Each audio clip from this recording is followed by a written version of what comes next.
ये अनूठा संयोग है कि देश के सर्वोच्च संवैधानिक पद राष्ट्रपति के लिए जिन दो हस्तियों द्रौपदी मुर्मू और यशवंत सिन्हा के बीच मुकाबला होगा, उनका झारखंड की धरती से गहरा ताल्लुक रहा है। एनडीए की ओर से प्रत्याशी घोषित की गई द्रौपदी मुर्मू 6 साल तक झारखंड की राज्यपाल रही हैं। वहीं यशवंत सिन्हा झारखंड के हजारीबाग लोकसभा निर्वाचन क्षेत्र से 3 बार सांसद रहे हैं। द्रौपदी मुर्मू ने 18 मई 2015 को झारखंड की राज्यपाल के तौर पर शपथ ली थी। वो इस पद पर 6 साल 1 महीने और 18 दिन तक रही। पिछले साल यानी वर्ष 2021 के जुलाई का महीना ही था जब राज्यपाल के रूप में अपना कार्यकाल पूरा करने के बाद वो अपने पैतृक शहर रायरंगपुर के लिए रवाना हुई थी। अब ठीक 1 बरस के बाद देश के सर्वोच्च संवैधानिक पद के लिए सत्ताधारी गठबंधन ने उनका नाम आगे किया है। एक सर्वसम्मति इस बात पर बनी कि सभी नामों पर चर्चा हुई, विस्तृत चर्चा हुई, लेकिन कुल मिलाकर के ये बात सामने आई कि हमें प्रत्याशी के रूप में कोई पूर्व से ढूंढना चाहिए, भारत के पूर्वी क्षेत्र से ढूंढना चाहिए और हो सके और हमारा प्रयास हो महिला को हमको स्थान देना चाहिए। और आज तक कोई आदिवासी ट्राइबल प्रत्याशी राष्ट्रपति के रूप में नहीं आया है, इसलिए हमें ट्राइबल पर और पहली बार कोई ट्राइबल को भारतीय एनडीए की तरफ से हम कैंडिडेट बना सकेंगे, ऐसा संसदीय बोर्ड पार्लियामेंट्री बोर्ड का मत था और इसलिए श्रीमती द्रौपदी मुर्मू इनको राष्ट्रपति का प्रत्याशी घोषित किया गया है। 20 जून 1958 को ओडिशा में एक साधारण संथाल आदिवासी परिवार में जन्मी द्रौपदी मुर्मू ने वर्ष 1997 में अपने राजनीतिक जीवन की शुरुआत की थी। 1997 में वो ओडिशा के रायरंगपुर में जिला बोर्ड की पार्षद चुनी गई थी। राजनीति में आने से पहले Murmu Shri Aurobindo integral education and research Rairangpur में मानद सहायक शिक्षक और सिंचाई विभाग में कनिष्ठ सहायक के रूप में काम कर चुकी थी।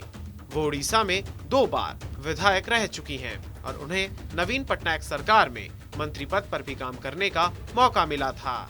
उस समय बीजू जनता दल और भारतीय जनता पार्टी के गठबंधन की सरकार थी। ओडिशा विधानसभा ने द्रौपदी मुर्मू को सर्वश्रेष्ठ विधायक के लिए नीलकंठ पुरस्कार से भी नवाजा था। द्रौपदी मुर्मू भारत की पहली आदिवासी और दूसरी महिला राष्ट्रपति बन सकती हैं।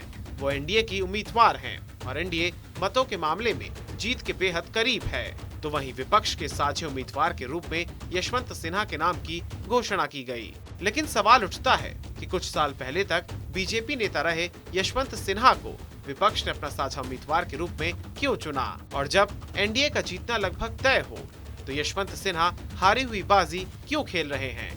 इसके लिए एक नजर डालते हैं यशवंत सिन्हा के राजनीतिक सफर पर। यशवंत सिन्हा ने वर्ष 1984 में आईएएस की सेवा से स्वैच्छिक रिटायरमेंट लेकर अपने राजनीतिक करियर की शुरुआत की थी। वो 1984 के लोकसभा चुनाव में हजारीबाग संसदीय क्षेत्र से जनता पार्टी के प्रत्याशी के तौर पर मैदान में उतरे थे, लेकिन उस वक्त उन्हें करारी शिकस्त का सामना करना पड़ा था। उसके बाद वर्ष 1988 में वो राज्यसभा के लिए चुने गए थे और केंद्र में चंद्रशेखर के नेतृत्व वाली सरकार के वित्त मंत्री भी रहे थे।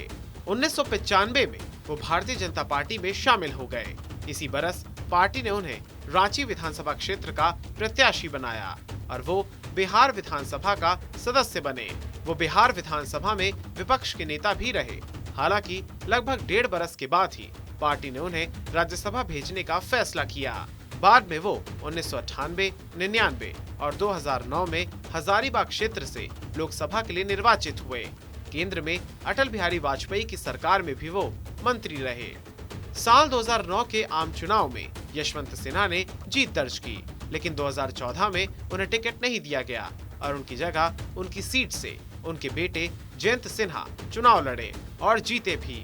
इसके बाद नरेंद्र मोदी से बढ़ती दूरियों के चलते 2018 में उन्होंने बीजेपी के साथ अपना 21 वर्षों लंबा सफर खत्म कर दिया। We, the representatives of various secular opposition parties, met in New Delhi on the 15th of June 2022. This was the first meeting, and adopted the following resolution unanimously.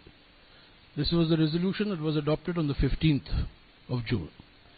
In the forthcoming presidential election, which is being held in the year of the 75th anniversary of India's independence, we have decided to field a common candidate who can truly serve as the custodian of the Constitution and stop the Modi government from doing further damage to Indian democracy and India's social fabric. Unquote. At a subsequent meeting held today, we are happy to announce that we have unanimously, I stress the word unanimously, chosen Shri Yashwant Sinha as the common candidate of the opposition parties for the presidential election, which will take place on the 18th of July 2022. और अब आने वाले दिनों में यशवंत सिन्हा राष्ट्रपति पद के चुनाव में विपक्ष के उम्मीदवार के रूप में अपना नामांकन पेश करेंगे।